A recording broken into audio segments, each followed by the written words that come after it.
Hello guys, this is Paul McWhorter with TopTechBoy.com, and we're here today with episode number 11 in our incredible new tutorial series where you're going to learn artificial intelligence or you're going to die trying. What I'm going to need you to do is pour yourself a most excellent cup of iced coffee. That is straight up black coffee poured over ice, no sugar, no sweeteners, none needed.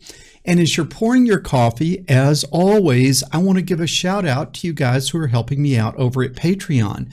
It is your encouragement and your support that keeps this great content coming. You guys that are not helping out yet, look down in the description. There is a link over to my Patreon account. Think about hopping on over there and hooking a brother up. But enough of this shameless self-promotion. Let's jump in and let's talk about what I am going to teach you today. What we learned in the last couple of lessons was how to interact with your OpenCV video window and interact with the user through the use of the mouse. So we learned how to detect and process mouse clicks so that those mouse clicks could affect what is going on and what is happening in our video window and in OpenCV. So one very convenient way to interact with OpenCV is through mouse clicks. What I'm going to show you today is a second way to interact with your program, and that is through Trackbars. And those are the little slider bars that you can move back and forth, and as you move them back and forth, some parameter in your program changes. And this actually allows you to do even more than just mouse clicks alone. But the real power comes if you start combining mouse clicks and Trackbars, and then you can sort of get the program to do all types of things based on very convenient and intuitive user input. Okay, but enough of this introductory banner. Let's jump in and let me show you what we are going to do today. So I will switch over here to my desktop view. I will get my big head out of your way. And then what we need to do is fire up the most excellent Visual Studio Code. All right, here we are, and I'm going to click on the File Explorer view, and then I am going to click down here, and then I will select the little page icon with the plus, and I believe we are on OpenCV. I think it's 13. Is it 13 already? Yes, OpenCV-13.py, and the .py is sort of important. You click enter, and boom! A fresh new Python program just waiting for you to write it. Now, we don't want to write it from scratch because we want to sort of start with our core program that fires up our webcam, because we don't want to just have to write that week after week. You guys that are taking this class, you probably already have it handy, but those of you who don't, you can come over to the most excellent www.toptechboy.com. You can come over to the happy little search bar and you can search for the lesson which we call Faster Launch of Webcam. So just if you type in Faster Launch of Webcam, you should come to this lesson. You can see the code here. If you click on the two little page icons, it will highlight the code. A right mouse click and a copy will get that code to you. And then you come back to the most excellent Visual Studio Code. And I'm going to do a Control V to paste that in. And just to make sure that we haven't broken anything, let's just go ahead and run this and make sure that we are able to launch the webcam. Boom, there it is, working just like we would expect it to. So I will quit out of that. And now we will get ready to learn how to make Trackbars. Okay, we will get ready to learn how to make Trackbars. And it is actually pretty easy. What you just need to do is you create the Trackbar once. So you don't want to create the Trackbar in the loop, because then it would keep creating more and more Trackbars. So you just want to create the Trackbar once, so you do it somewhere convenient before the start of the while loop. And so the way we are going to do this is just cv2.create, and you can see already it's trying to guess create Trackbar. So yeah, I want to create a Trackbar.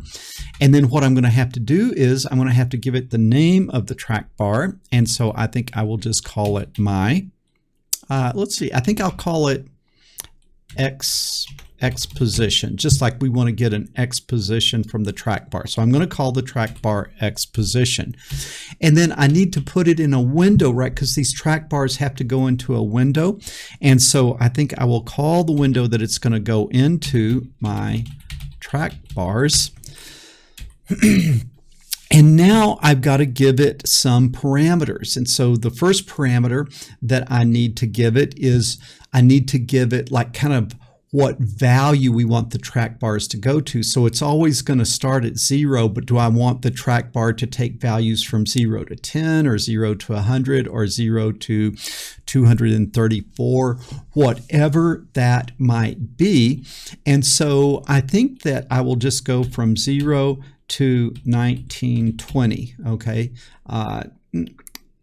let's see. Yeah, 0 to 1920 would be good. And then I'm trying to think if there's anything else that I need to do.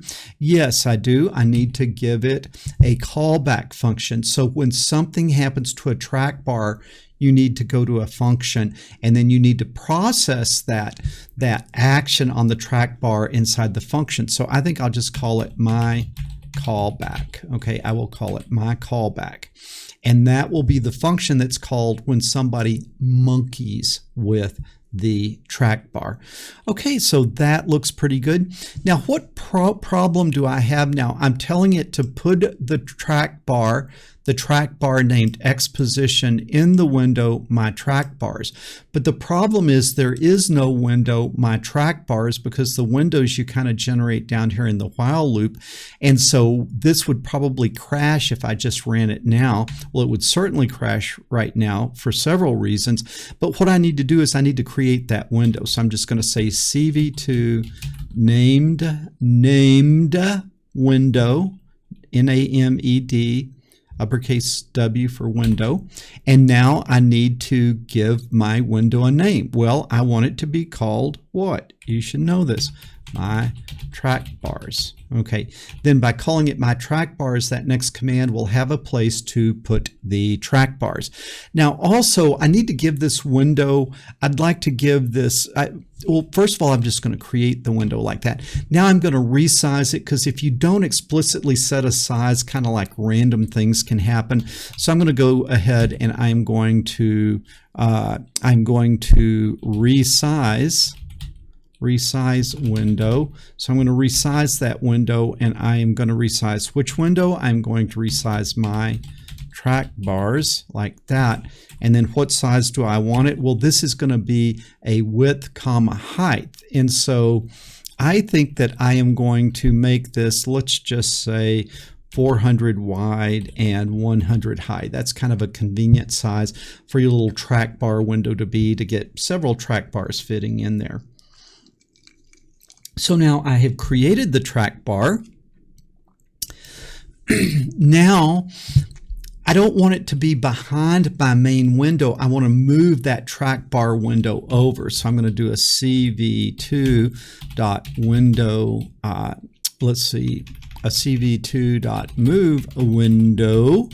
And then which window do I want to move? My track bars. Is that right? That looks pretty good. My track bars. And then where do I want to move it? Well, I don't want it to be behind my original window, so I want to move it over by the width of the window. And you remember up here in the program, I set the width of the window. So I think that if I just move it over by width and then move it down 0, that should give it to me. Okay, now I've taken care of the little window to put the track bars in, but now we've got this callback function where we actually process that event, that track bar event, that somebody has monkeyed with the track bar, and then it's going to call this my callback function. So I need to, up here at the top, somewhere near the top, I'm just going to say define. And what am I going to define? I am going to define my callback. And let me make sure, yeah, my callback, that looks good. And now this track bar object, anytime somebody monkeys with it, it's going to call my callback, and it's going to pass it a value, and that is the value that is selected on the track bar. So I'll just call that value, because that's got to catch, that has to catch that incoming, it has to catch that incoming value to the function. And so that's something that's kind of done automatically transparent to you. When you create the track bar, anytime you mess with the track bar, it calls it, the program calls my callback, and it passes it whatever the setting is on the track bar. Okay, so now we will need to put a colon here, and then what do? Well, let's just do the simplest thing possible. Let's just say print, and what am I going to print? I'm going to print value. And so this should just print, this is just seeing, can we get a number from the track bar into the program? Okay, that I think is pretty good. Let's come up here and let's run it, and let's see what happens. Okay, so far so good. And we've got a great big window, and boom, what do we have? Track bar. We got a track bar. Okay, now does the track bar work? Let me pause and just tell you, if you look here, let me get even further out of your way. Okay, if you look here, you can see I have an error, and it says using a value pointer is unsafe and deprecated use null and value pointer. This is just a bug in this version 4.5.3 of OpenCV. It doesn't hurt anything. It works perfectly. Ignore the error, ignore the warning, and in a future version, the next version of OpenCV, I am sure they will fix this. Okay, but now the real money question is, what happens when I move this? Okay, look at that. Boom! When I move it, it takes the value, it reads it, and then it prints it out. So that callback function is in fact getting the number from the track bar. So now I have the number that that's on the track bar, and I've got it in the main program. So now I can do cool things with it. Okay, I need to explain this track bar, create track bar a little bit better, that this 1920 is the maximum value of the track bar. So let's just try this again just to see that. So I said go up to 1920. So it starts at 0, and if I pull it all the way over, you can see that I go to 1920. So that is kind of what we were expecting. But now what you got to see is this 0 is not the start value. You cannot affect the start value of the track bar. The track bar goes from 0 to whatever value that you set here. This 0 is telling the track bar what value to start at. It's telling the track bar what value to start at. So let's say, what would half of 1920 be? 860, if I can do math quickly in my head. So now the initial value of the track bar is going to be in the middle. It's not going to be over there at 0, if I did this right. Okay, that looks good. You can see that the initial X value is 860 like we wanted. But the thing that people get goofed up with is you see from a number to a number, and you assume this first number is where you want the track bar, the low value. You don't get to do low value and high value on the track bar. You start at 0 and you go to high value. And then this first number is what is the initial value, I hope that makes sense. Okay, well, let's see. We could make another track bar because we're having so much fun making track bars. Let's do another track bar, and let's call this one, if we have X position, we might also want Y position. Okay, now where do we want the Y position track bar to go? We want it to go in that same window. Right? We don't want a different window for every track bar. So we're going to put this track bar, YPOS, we're going to put it in the window My Track Bars, because that is already set up. In this one, let's go to 1080. Okay, let's make this one go up to 1080, and let's set an initial value of 540 like that. And then now you see you don't want those two track bars going to the same function, because you want one track bar to do one thing, the other track bar to do something else. So we'll call the first function myCallback1, and then we'll make this myCallback2, if that makes sense. Now the easiest thing would be to just get this myCallback, copy it, come down below, paste it, and now we'll call this top one myCallback1, and we'll call this second one myCallback2. And it's okay to use the same variable because these are local variables. But what I'm going to do now is I'm going to just make it more explicit, and I'm going to print X position is equal to val. And then this one down here, I'm going to print, and I'm going to say Y position. And that was crazy, not equal to val, like that. Okay, and Y position. So this should, anytime something changes, it should print it. Now notice it doesn't sit and just continuously print. It only prints when there is a track bar event. When you do something with the track bar, it runs into the function, it grabs the value, and then it prints it. But while it's just sitting there, it's not going to be printing. And if I'm messing with the X val, it's going to change the X val. It's going to show me the X val. If I mess with the Y val, it's going to show me that. But you only end up in these functions when you do something with a particular track bar. So let's see if it's behaving like what we think. And we do need a comma in there, and we do need a comma there. Okay, do you guys see that all right? Okay. All right, so I think that will work. So now let's look, running the program. Okay, and you can see that for some reason we did get an initial printout there, so I'm kind of surprised it did run into that second command. But now I'm going to come up to the X position, and I'm going to adjust it, and you see that when I adjusted X position, it printed it out, and it seems like it prints it, it actually is printing it as I move it. Okay, and as I move it, it prints it. Now I want you to see you can also just mouse over without clicking. And when you're over it, what you can do is you can use the wheel, if you have the wheel on your mouse, and it will adjust it. And as it adjusts it, then X position changes. All right, so that's kind of neat. Or I can come down here, and now it's going to be changing Y position. Okay, so I can change X position, or I can change Y position. And when I mess with the Y position track bar, it goes to that callback 2, and if I mess with X position, it goes to the first callback. And so that is working as we expect. So I'm getting two numbers into OpenCV from the track bar. I'm getting X position, and I am getting Y position. So that is pretty neat.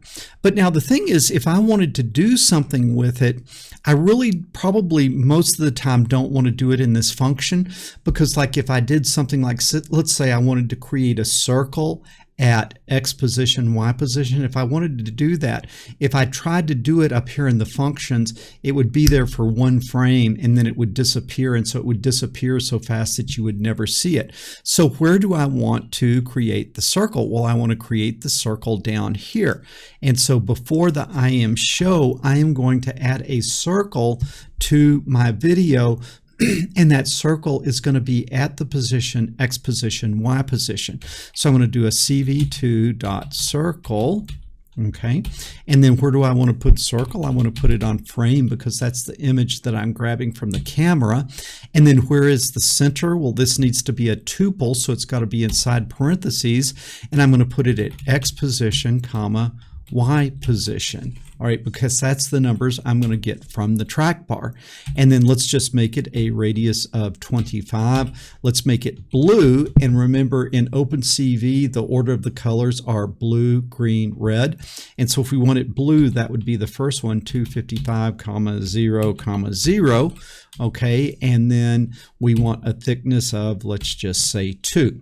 Now, if I ran this now, it is going to crash because before you interact with the track bar, the program doesn't yet know what X position and Y position is. So I've got to come up here and I've got to just kind of seed those values up here. So I'm going to say X position is equal to, what did we say? Let's kind of make it to that value that we had set it to of 860.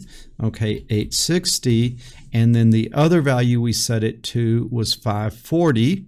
And so the X position is 860. The Y position is equal to 540, I believe we said. And then also, it's just kind of neat that we could come down here and then we could sort of set it at X position and Y position. Two good things. Now we're using variables instead of constants, and also we're sort of syncing up the track bars with these initial values of the track bar, kind of getting the whole thing set up to run properly. Okay, now I've got an X position and Y position, so when I get down here, the program is not going to crash because it knows what X position and Y position is. But I still have a little bit of a problem, and that is I never actually tell it what X position is. I sort of call it X position here, but I don't actually get X position from this function. And so what I need to do here is I can say X position is equal to value. All right. Now I still have a problem because this my callback one is a what? It's a function. And in Python, the variables that are inside of a function are local. They are local variables, which means the only part of this program that knows what X position is the part that is inside this my callback one. If I came down here and tried to print X position, the program will crash because this part of the program doesn't know what X position is. So what do we need to do? We need to, inside of this function, make X position a what? Global. We need to make a global variable X position, and that means that just, hey, take this X position and let everybody else know what it is, not just inside this. And similarly here, what we need to do is we need to make global what? Y position, and then we've also got to give Y position the value. So now Y position is going to be equal to value. Now what is going to happen when we come down here, it's going to make a circle, and it's going to put the circle where? At X pos comma Y pos, right? It's going to put it at X position, Y position, and that's going to be kind of neat. Well, what happens the first time before we've messed or monkeyed with the track bars? Well, that's okay, because we seeded that with these two values, which we'll use until you actually call those functions and get the values you want from the track bars. So let's try to run this and see what happens. Okay, boom, look at this. It's kind of neat. We have a circle here. Okay, but you see the circle I kind of made in an arbitrary position. I actually want now the circle in the middle of my window. Well, how would I do that? Well, I set the width and height of the window, and then I set the width and the height of the frame, and then I pass that to the camera, right? I set the camera to that width, and I set the camera to that height. And so what I could do here is I could make this width divided by 2, and that would be in the middle, and then width divided by 2. Now, you guys that are taking the class, tell me what's wrong with what I just did. What is wrong is if width is an odd number. Width divided by 2 is not going to be an integer. And then the program's going to crash because down here you're sending a floating point number to a function that wants a what? An integer. So I'm going to go ahead and force that math to be an integer. And I'm going to force this to be an integer. And now that should put that little circle, my little circle where? Right in the middle of the frame. And if I change the size of the frame, then the circle will always be in the middle. This is kind of thinking like an engineer. This is doing things with parameters. So let's run this now. Okay, so X position and Y position, that is not good. I hope you guys saw that Y position should have been height, like that, divided by 2. All right, let's try this. Boom, dead center. Okay, now let's come up here to our X position. And look at that. You see I can move it. And I can move it all the way over to the edge. And then I can come back this way. Okay, I can come back this way and move it. Or I can move it up. Or I could move it down. So do you see how I can set the position? I can smoothly set the position of that circle using the track bars. Okay, and that is kind of neat, and that is kind of useful. Okay, what's something else that maybe I could do if I wanted to add another track bar? Hey, you know what I could do? I could set the radius of the circle. Okay, and if I'm going to do that, I better introduce the variable radius.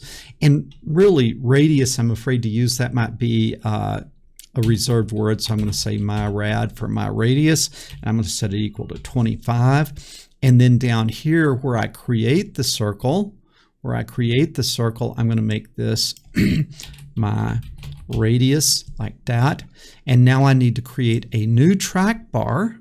So I'm going to get track bar 2. Okay. And now I'm going to make a new track bar, and I'm going to call that one radius. Now this is just a string here, so I don't care if I call it radius. It's going to go in that same window, my track bar. And then where do I want to start? I want to start at my radius. And then I want to go up to, how big of a radius would I want? I'm trying to think. It would, int height divided by 2. Okay, because you wouldn't want it to be bigger than your frame, and your height is shorter than your width. And so I want it where the whole circle will be on there. So the maximum that you're going to be able to go to is the height divided by 2, even though it is not going to start out there. And then we need to make this a new callback function, callback 3, and then we're going to come back up here and we'll grab this function just because we can. We'll paste it, and now we will say, okay, this is going to be my callback 3, and globals is going to be my radius, my rad, and then this one we can still print. We'll just print radius, okay, and then here we're going to set my rad is going to be value. Okay, could it really be that easy? I wonder how many things I forgot here, but let's come up here and run it. Okay, so far so good. Let's make sure we can still move it. Okay, I still have motion control of it in X. I have motion control in Y. And now let's see. Whoa, boom, big O circle. Let's see if I can get in the circle. Hi. Okay, I think that is pretty neat. Now what do we not like? Let's come back and look at what we don't like.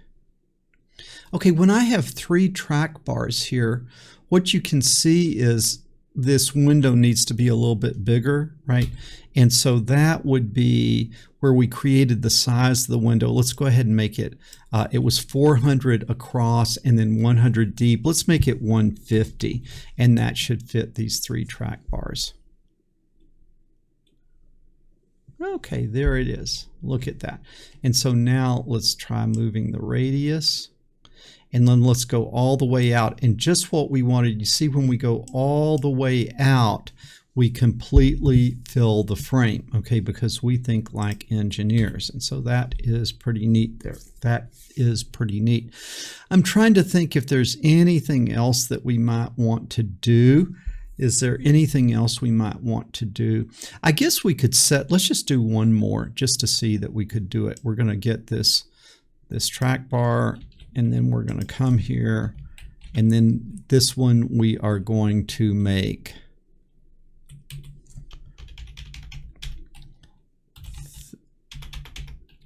thickness of the line. My track bars, we'll call this my thickness.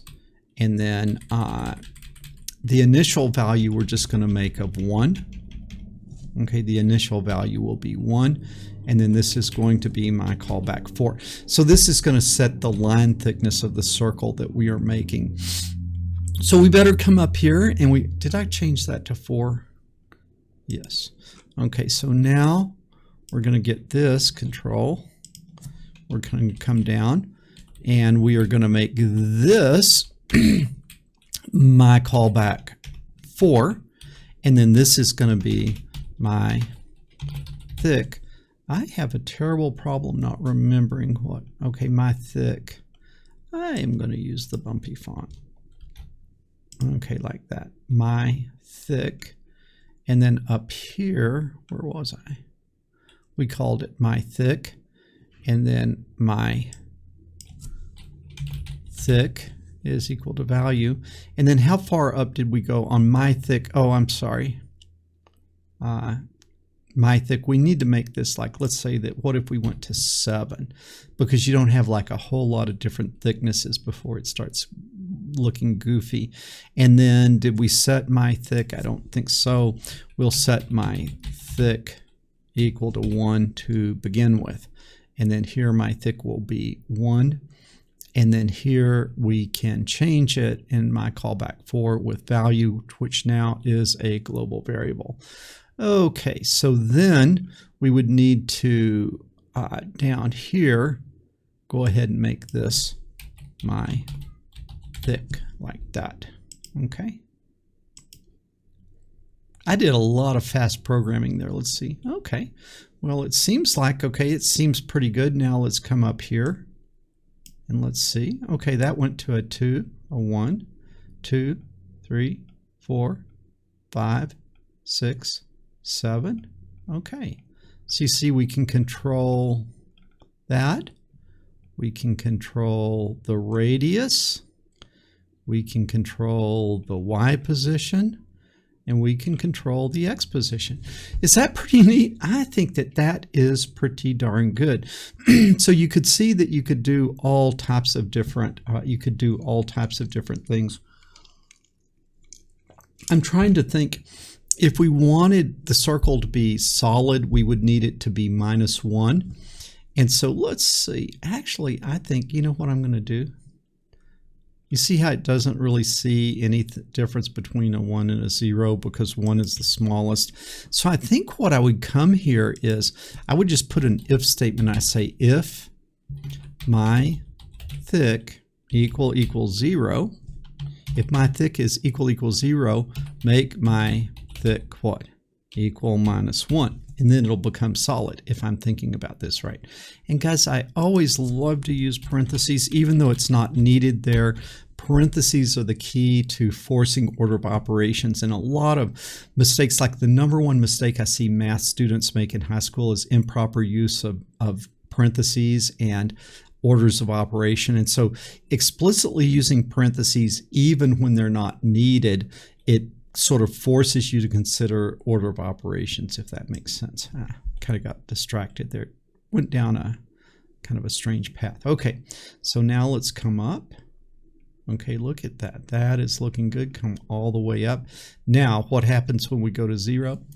Boom, solid blue dot. Okay, let's make that smaller. Okay, there it is. Now, let's move it.